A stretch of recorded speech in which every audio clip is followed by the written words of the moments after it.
Oppo Find X2 Pro review. With the pop-up camera gone, the Find X2 Pro's screen is left to be the shining star. Top spec means super smooth running, while that versatile triple camera impresses. But OnePlus delivers similar for less, while some foibles in Oppo's design and software modes hold it a whisker away from a perfect score sheet. When the Oppo Find X first got into our hands back in 2019, we were enthralled by its mechanized pop-up camera. Sure, it was flawed in terms of future longevity due to the number of moving parts that could break, but, hey, this was an exciting thing to see in a phone, something that was becoming ever rarer in the world of same old mobile phones. For the Find X2 sequel, here seen in its Pro form, the pop-up camera is dead. Long live the punch-hole camera. Which might not thrill and excite us to the same extent, but ultimately makes greater long-term sense and gives Oppo the opportunity to focus on a standout feature, the screen, which is now a 120Hz OLED panel, much like the incoming OnePlus 8. So does the Find X2 Pro continue to thrill, or by taking away its most out-there feature, does it lose some of its X factor? The trend for multicolor gradient phone rears seems to be dying down in 2020. It's all about simple elegance and use of materials for this year. Keeping things simple, the Find X2 Pro comes in two options, a ceramic black, and a vegan leather orange, the latter which brings a refreshing alternative to the normal black slab. The ceramic model doesn't necessarily exude that material finish though, but the etched circular emblems all over the rear, you'll need to look up very close to see them, give it a very subtle texture. The black, as pictured, we'd call more grey, really, in a metallic kind of way, and it absolutely adores fingerprint smears, a little bit too much, just as we said of the Oppo A5. As we say up top, there's no mechanized pop-up camera unit that can rise from the top of the phone. While that removes a lot of the faff and some of the fun when taking selfies, it also brings a new feature as a byproduct, IP68 water resistance. As there's no moving parts, it's easier for Oppo to seal the handset, ensuring it's water resistant. The rules state in 1.5 meters of water for 30 minutes, but like many handsets we've seen, the reality is often many times longer than this, not that we've stress tested it here. Around the back of the phone is where the protruding rear camera section lives. And boy does it protrude. Leaving this phone sat on a table is rather irksome, because it wobbles about so much. You might want to consider a case to level things out, if such details will grate with your OCD. It seems increasingly normal for cameras to be designed like this these days, but that's the trade-off. You want capable cameras, you've got to accept some wobble. Other features are on the nose when it comes to flagship expectation. There's an in-screen fingerprint scanner, of the optical kind, while dual stereo speakers make for a loud output that doesn't seem too one-dimensional or just from the tail end of the phone. As is also typical, this also means there's no 3.5mm headphone jack or micro SD card slot expansion, the latter unnecessary, given the 256GB storage on board this Pro device is standard. It's a single SIM solution, though, when we were expecting it to be dual SIM. To look at, the Find X2 Pro is screen dominant, thanks to a 6.78-inch diagonal, spread in an elongated aspect ratio, which we think is the right choice for one-handed holding, none of this 21:9 super slim nonsense, or the older and chunkier 16:9 aspect, such as on the too-wide iPhone 8 Plus.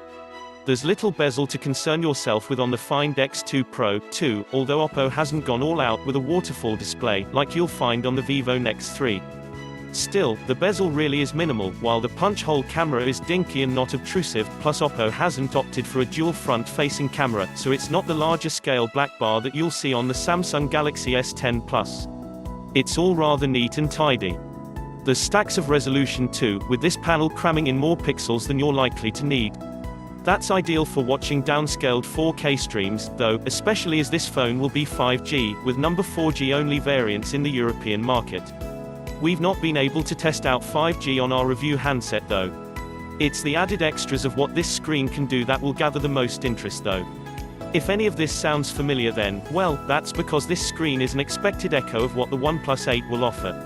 That means a 120Hz refresh rate, which means double the frame rate for super smooth playback. It's got frame insertion to make video smoother. It's a 10-bit panel, too, so there's even more color. It's calibrated, it supports DCI-P3 color, HDR10+ high dynamic range, and all that good stuff. But the thing is, a lot of that is potentially superfluous. Having 120Hz available doesn't mean everything runs better, not every app or game supports that refresh rate. That said, by the end of 2019 the list had grown from just a handful of titles to around 175 options, so the support is growing from a developer standpoint. Whether a game can maintain that fixed frame rate, a lot will fluctuate depending on how much action is happening on screen, is also questionable, and if your astute brain sees a drop from such a high rate, you may be better just running it at 60 Hz constant, knowing it'll be consistent. That's our due diligence in pointing out that 120 Hz isn't always what it's cracked up to be. That said, having been using this phone for many days, we immediately noticed the silky smoothness around the operating system's screens once we had moved out of our previous device. You know what? We rather like 120Hz's potential. The other feature is frame insertion. As a lot of content is shot at 24, 25 or 30 frames per second, that's miles off the refresh of this screen. To counter this, inserting black frames and/or frames produced from the content can give the impression of a smoother playback. Problem is, it can make things look hyper-real and, in part, is the bane of many movie producers' lives, as it produces the so-called soap opera effect, where classic cinema looks like it was shot in your front room. You can opt to turn this processing on or off, via the O1 Ultra Vision engine in the settings, which handles all this processing. It's good to have the controls. Oppo is now saying this screen is on par with Apple and Samsung thanks to DisplayMate A+ certification through its device-by-device calibration. We're certainly impressed by the screen, but we do find the calibration a little perplexing at times. The vivid P3 gamut is actually less vivid than the cinematic option, which is bizarre, while the gentle sRGB mode is more how we'd expect a movie mode to be, yellow and flatter. At least there's some customization available. In short, this is a stunning screen. Not only for casual viewing, but for entertainment, and gamers might reap the benefits even more, given the higher refresh rate and double that again 240 Hz touch response rate, helping to give your PUBG mobile that extra responsive edge. Sure, some of the resolution and refresh rate may sound excessive, but once you've had this phone in hand for a while, anything else seems less sophisticated. There's no questioning the power behind the scenes of the Oppo Find X2 Pro. With Qualcomm's top-build Snapdragon processor at the helm, complete with 12GB RAM, no task has caused this phone issues in our use.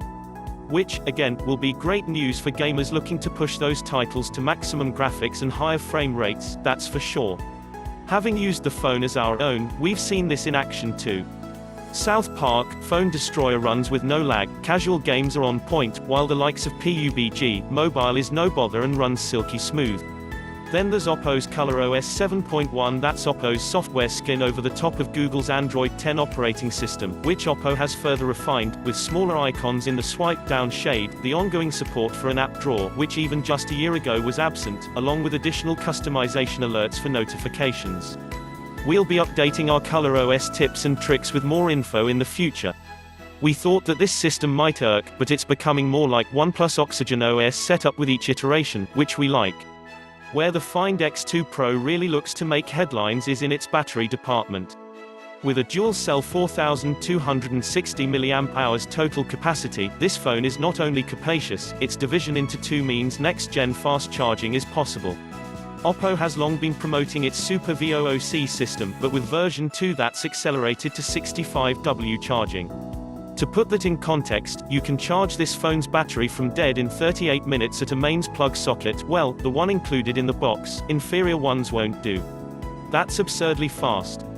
Thing is, we've got the European plug version, which we can't plug into a UK wall socket, so we've been unable to test this feature for review. Given the considerable sum of specs, however, the battery is really geared up to be a solid one-dayer. We've been using the phone fairly heavily per day, gaming and emails in the morning, messaging throughout the day, watching some content in the evening, and after around 16 hours it's down to the 30% mark. So no chance of fear of topping up, but not quite the extended 2-day battery you might think. That said, we've ensured all the settings are switched on and maxed out for this review to see how the phone coped. It's possible to adapt the resolution and frame rate to smart modes, or downgrade to lower resolution and 60 Hz to conserve battery life. Likewise, there are battery modes designed to hold more battery for longer innings, so the choice is yours. But if you decide to open up and let rip, you'll still get good innings. That rear camera bump protrudes so considerably because of all the tech crammed inside. Much like the Oppo Reno 10X, the Find X2 Pro squeezes in a triple camera system to its rear, complete with periscope zoom. That's a 5x optical zoom, for a real step up in making subjects far away appear closer in the frame, although Oppo would have you believe it's a 10x zoom, which isn't strictly true, as it uses a hybrid optical and digital method there to achieve that. Besides, within the camera app the default is 0.5x, 1x, 2x, 5x, with 10x possible by tap, with only very slow pinch to zoom going beyond that. Indeed, 60x is possible if you keep on going, but the quality will decrease to absurd levels and we don't think this should be a feature, much like the Samsung Galaxy S20 Ultra's unnecessary 100x option. The real power in this zoom is at its 2x and 5x setting, where there's still plenty of detail resolved. Just keep in mind that the zoom shots won't be as impressive as the main camera, in particular when the light dips. But this zoom setup can hold its own against the best of them out there. Main camera. While that zoom is all well and good, even though we've basically seen it before, it's the Find X2 Pro's main camera unit that's of the greatest interest in this phone. That's because it's a 48-megapixel Sony IMX689 sensor, the first time we've seen one in any phone. This is a big deal for three main reasons. 1. It's larger scale than typical, so the on-sensor pixels are larger, therefore more capable of absorbing light for better quality. That 1.2 micrometers pixel size is a clear positive. You only need to look at our shots of hot cross buns to see just how much detail this camera can produce in daylight. 2. It can capture 12-bit RAW, which is something typically reserved for prosumer DSLR cameras and great for post-production edits. This does seem somewhat at odds with a camera phone, though, as there's no onboard editing software, Oppo tells us, so you'll need to import to an editing suite on your PC. 3. Every pixel on the sensor's surface can be used for omnidirectional phase detection autofocus, meaning the full sensor plays its part in getting focus achieved, even in low light. It's pretty good at that too, although we've not seen the more detailed focusing you'll find in Huawei's flagship phones come into play here. It's very much a tap-the-screen experience to dictate what you want. The typical 4-in-1 processing method is at play here, meaning 12MP output is typical from that 48MP sensor, but that's still more than resolute enough for what you'll need. Night mode. While other makers have been going all out in the battle that is night mode, Oppo's methodology seems altogether simpler. If it's not too dark, the camera won't do much more than take a normal photo. If it's darker, you can see it capturing multiple frames to condense into the one image. The results, however, aren't as advanced as some others we've seen. There's often ghosting present, which is to be expected of moving aspects within a frame. But it's the difficulty to hand-hold and retain absolute sharpness that puts it behind the likes of Huawei and Google in the low-light stakes. Nice to have the mode present, and for it not to be too complex, but it's not quite top spot in this department as yet. Wide-angle camera. Although zoom is useful for framing sometimes, it's actually the Find X2 Pro's wide-angle camera that we've most enjoyed using. It's just not too distorting like many others we've seen, yet squeezes loads into the frame, which can make for really dramatic effect. Whether we've been shooting side-on street shots, or colorful market scenes, this wide-angle lens works a treat and delivers punchy shots. Again, a lot of that is likely down to the hue resolution sensor being used here, with the 4-in-1 processing taking the 64MP available and outputting quality 16MP shots. Do we lament the front-facing pop-up camera's absence? Well, no, not really. As much as we loved watching the original Find X's camera moving into place, that impressive example of engineering has been solved in the Find X2 Pro with a simple punch-hole camera. That design decision leaves the Find X2 Pro screen to be the star of the show. And it really is a shining star. Large, bright, resolute, super smooth, and colorful. Plus it doesn't drain the battery too quickly, as we found with Samsung's Galaxy phones. We do miss the fun side of the moving camera, as the Find X2 Pro just feels altogether more straight-laced and serious. But serious can be very good indeed. With this kind of top-drawer screen, oodles of power, very versatile cameras, and a considerable battery with fast charging, the Oppo Find X2 Pro knows how to command attention. If you pick the orange vegan leather one anyway, the black-gray is a little dull. Initially we thought we'd be put off by ColorOS software, or left assuming a OnePlus would be a better pick. It is cheaper for similar, after all, but having used the Find X2 for some time we can see it's got a raft of appeal. With Huawei's presence looking a little more questionable in Europe, it looks as though Oppo has come out fighting to take that spot in the flagship phone space.